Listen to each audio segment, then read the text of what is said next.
Hermanos, Dios lo bendiga a todos en el nombre del Señor Jesucristo. El título de la exposición del día de hoy es La oración ante los dilemas de la vida. Iniciemos. En la conversación entre Jesús y Nicodemo, que nos es relatada en el Evangelio Juan, capítulo 3, versículo del 1 al 10, podríamos apreciar muchas cosas. Adelantaré que el bloque escritural nombrado no forma parte del núcleo de la enseñanza central del día de hoy, pero deseo rescatar dos actitudes que son típicas en casi todos nosotros. Permítame que les lea de ese evangelio el capítulo del versículo 8 al versículo 10. Lo que es nacido de la carne, carne es, y lo que es nacido del espíritu, espíritu es. Respondió Nicodemo y le dijo, ¿cómo puede hacerse esto? Respondiendo Jesús y le dijo, ¿eres tú maestro de Israel y no sabes esto?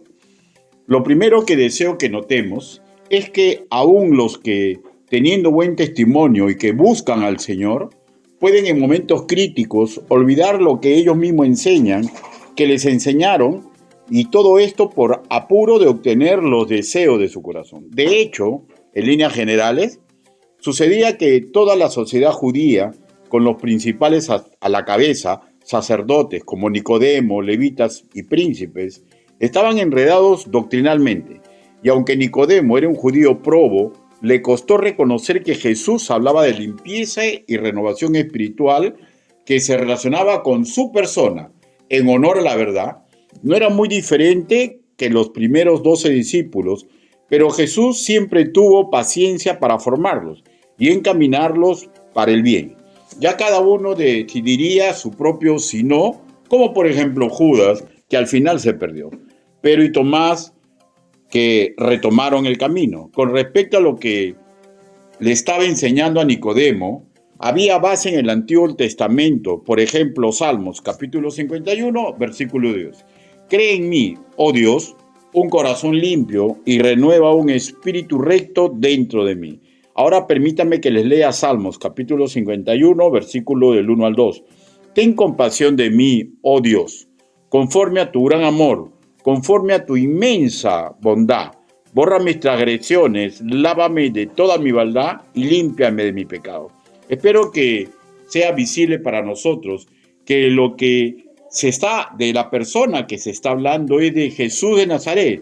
Entonces, ellos esperaban un Mesías y ese Mesías había llegado. Ahora, esta forma de ver el asunto no era algo nuevo.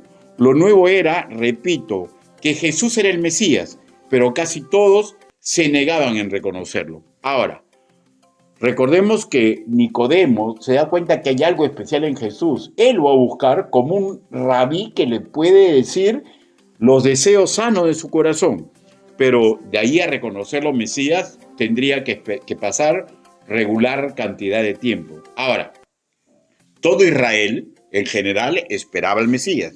Y es sumamente probable, repito, que Nicodemo, un hombre cultivado en la palabra de Dios, no había pasado por alto lo que hacía el Señor Jesús, que había realizado más milagros que todos los profetas juntos y que sus enseñanzas eran de tanta sabiduría que la esperanza, paz, dolor que causaba era de acuerdo a lo que muchos testigos decían y difusores del testimonio que daba el Señor Jesús.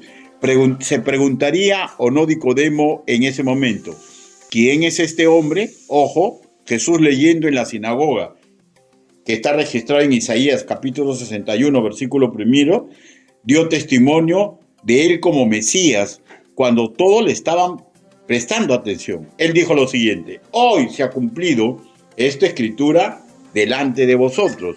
Y esto lo registra el Evangelio de Lucas, capítulo 18, versículo 21. Regresemos a Nicodemo. Prestigiosos maestros de la palabra del Señor como MacArthur opinan sobre su encuentro con Jesús. En la respuesta del sacerdote aprecian incredulidad al no tomar en cuenta justamente el testimonio de Jesús. Pero permítame decirle que estoy seguro que el apuro de Nicodemo por recibir la respuesta a sus angustias o a sus sanos deseos también influenció en sus decisiones de ese momento. Lo que es claro que su encuentro no era para ponerle una celada, una trampa, sino que buscaba respuestas en beneficio de su vida. Y les digo, ese es un excelente motivo para acercarnos a intimar con Dios. Pero deseo que nos quedemos con la respuesta de Jesús. ¿Eres tú maestro de Israel y no sabes esto? Y nos quedemos con dos detalles. Hay verdades que sabemos, pero por apuro u olvido no las llevamos a cabo, obrando como incrédulos. Ahora sí, entremos al cuerpo de esta enseñanza denominada la oración ante los dilemas de la vida. Y este antecedente introductorio es para que nosotros veamos cómo una persona que puede estar muy metida en las cosas de Dios puede ser engañado por su propio intelecto y olvidar las enseñanzas que se le ha dado durante toda su vida y no relacionarlas en el momento que viene el conflicto. Génesis, capítulo 3, versículo del 1 al 8. Busque, por favor. Y la palabra del Señor dice así: Pero la serpiente era astuta más que todos los animales del campo que Jehová Dios había hecho, la cual dijo a la mujer: ¿Con qué Dios os ha dicho? No comáis de todo árbol del fruto. Y la mujer respondió a la serpiente: Del fruto de los árboles del huerto podemos comer, pero del fruto del árbol que esté en medio del huerto, dijo Dios: No comeréis de él, ni le tocaréis, para que no muráis. Entonces la serpiente dijo a la mujer, empieza la trama envolvente, ¿no? Sigamos leyendo. No moriréis, sino que sabe Dios que el día que comáis de él, serán abiertos vuestros ojos y seréis como Dios, sabiendo el bien y el mal. Y vio la mujer que el árbol era bueno para comer y que era agradable a los ojos, y el árbol, ojo, codiciable para alcanzar la sabiduría. Y tomó de su fruto y comió, y dio también a su marido, el cual comió así como ella. Versículo 7. Entonces fueron abiertos los ojos de ambos y conocieron que estaban desnudos. Entonces cosieron hojas de higuera y se hicieron delantales. Y oyeron la voz de Jehová Dios que se pasaba en el huerto al aire del día, y el hombre y su mujer se escondieron de la presencia de Jehová Dios entre los árboles del huerto. Palabra de Dios. Permítame guiarlos en una oración congregacional. Bendito Padre Celestial, permita que el trabajo que he preparado, Señor, sea comprendido por mis hermanos para poder darnos cuenta qué sutiles son los engaños del enemigo, Señor, y que lo importante que es la oración para anteceder, para estar en medio y para cuando... Ayúdenos, Señor, para cuando la tentación nos haya ganado, para regresar al camino correcto. Esta cosa le pedimos en el nombre del Señor Jesucristo. Amén.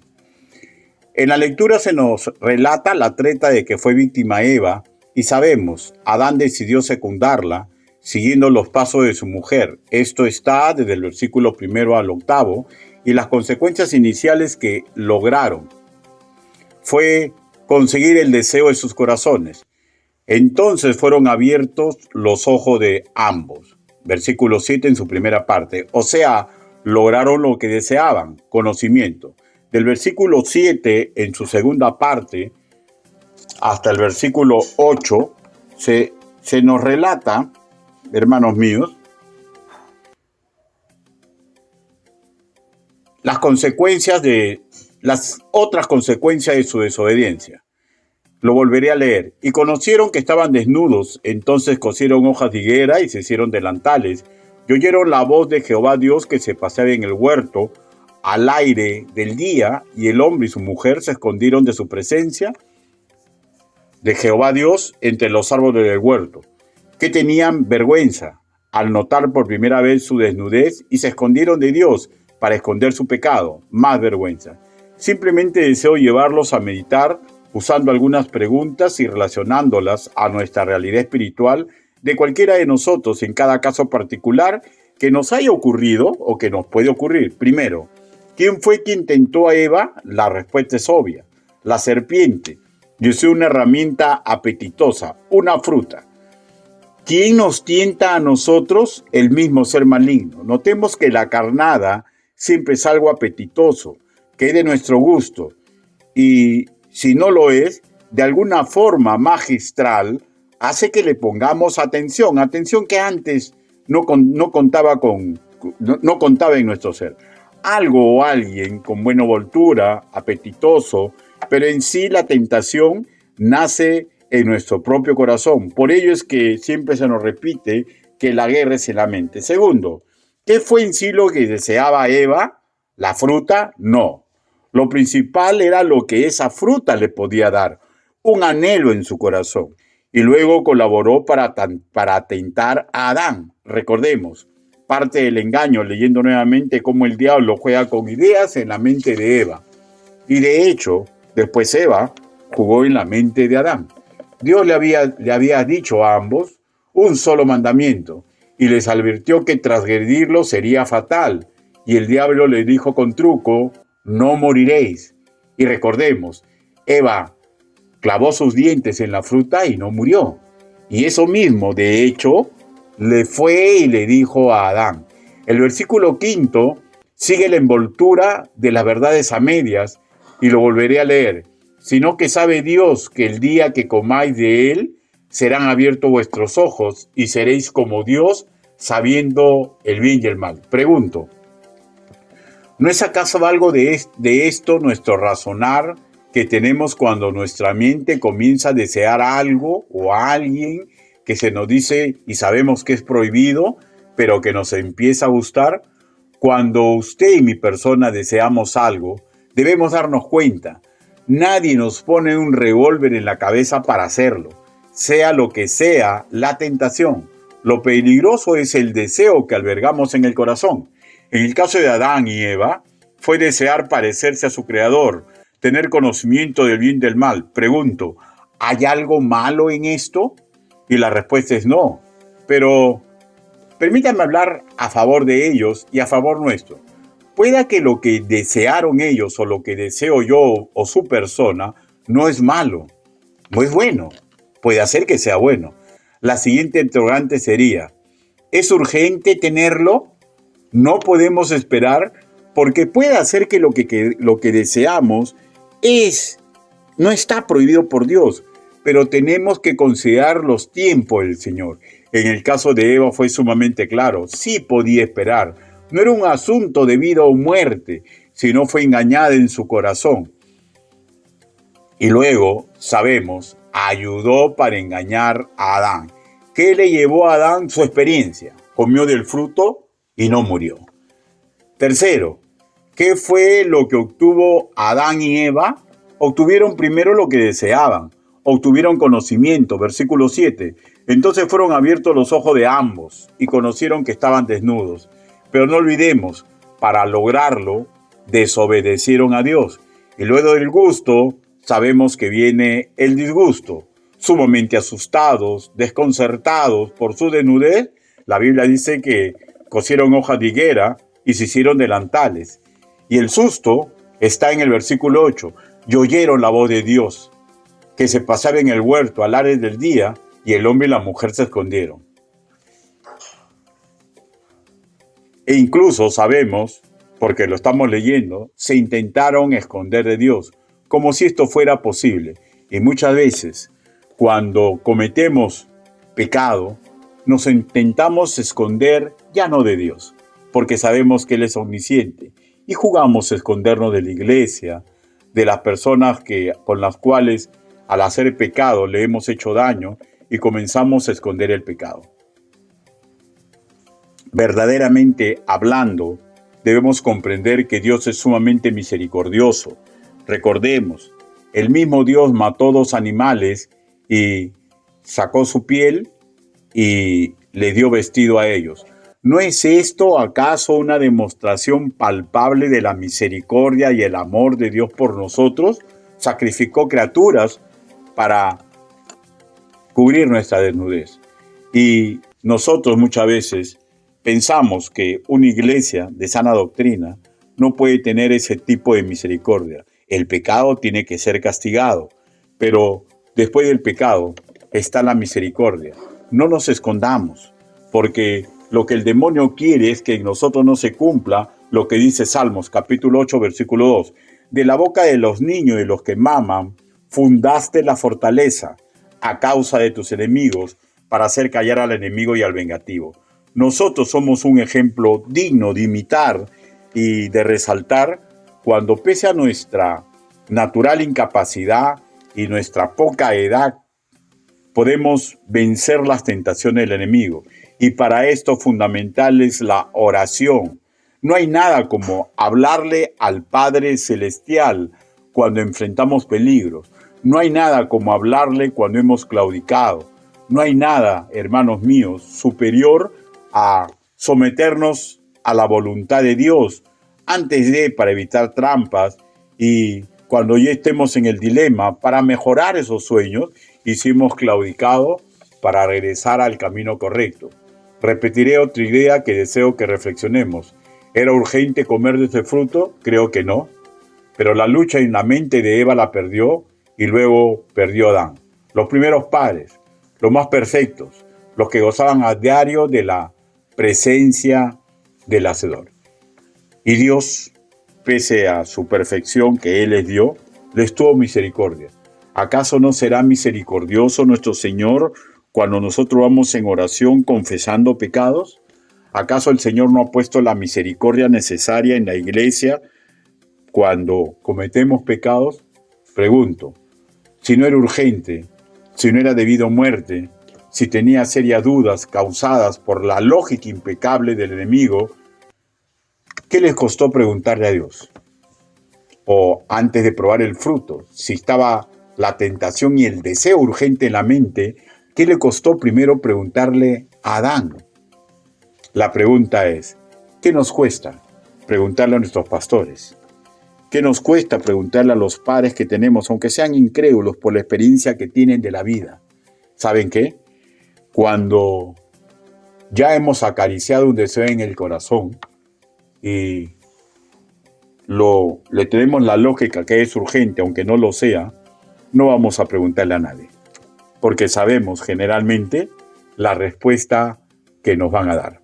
Y eso, hermanos míos, es un craso error, porque si Dios nos ha unido en una familia de sangre, si Dios nos ha unido en una familia espiritual, es porque somos una manada pequeña familia, 2 padres, no más, algunos hermanos o hijos solo, una pequeña manada, una pequeña iglesia, no más. Y si en esa iglesia hay sana doctrina, hay el amor suficiente y la capacidad necesaria para ayudarnos en los dilemas de la vida. Pero regresemos a lo perfecto. Lo perfecto es que los deseos de nuestro corazón se lo entreguemos a Dios. Lo perfecto es que cuando claudiquemos, volvamos nuevamente al Señor para que nos dé fuerza para hacer lo correcto. Y si nos toca disciplina, que sea disciplina y que luego seamos consolados. Hermanos, Dios murió una sola vez por nosotros. No debemos vivir con vergüenza por transgredir la palabra del Señor. Y si la transgredimos mediante la oración, podemos tener la fuerza necesaria para regresar al camino correcto. Pudo engañar a Eva, pudo engañar a Adán, los seres humanos más perfectos que existirán en la humanidad. Pudo engañar a Nicodemo, hermanos míos, y pese a tener todo el conocimiento adquirido desde su niñez y tener la lógica que Jesús era el Mesías, no se le acercó para servirle. Y la pregunta es, ¿podrá el demonio engañarnos a nosotros? Sí puede. Y lo maravilloso de todo esto es, hermanos míos, que el Señor nos ha dado respuestas antes de, en medio de y después de si hemos claudicado. Vayamos al trono de la gracia cuando tengamos los dilemas en nuestra vida. Vayamos al Señor porque Él es misericordioso. Y si estamos en una iglesia de sana doctrina, lo sabemos. Confiemos en la misericordia y las salidas que nos va a dar aquellos que ministran en nuestra iglesia. Inclinen su rostro, permítame orar. Bendito Padre nuestro, gracias Señor por lo que su palabra aprendemos, Señor, mediante su palabra. Gracias Señor porque comprendemos que la oración es la fuerza que usted nos ha dado antes de, en medio de y después de. Gracias Papito lindo. Permítanos Señor, ayúdenos Señor, para usar la oración cuando los dilemas de la vida se nos presenten. Así le pedimos humildemente en el nombre del Señor Jesucristo. Amén. Hermanos, Dios los bendiga.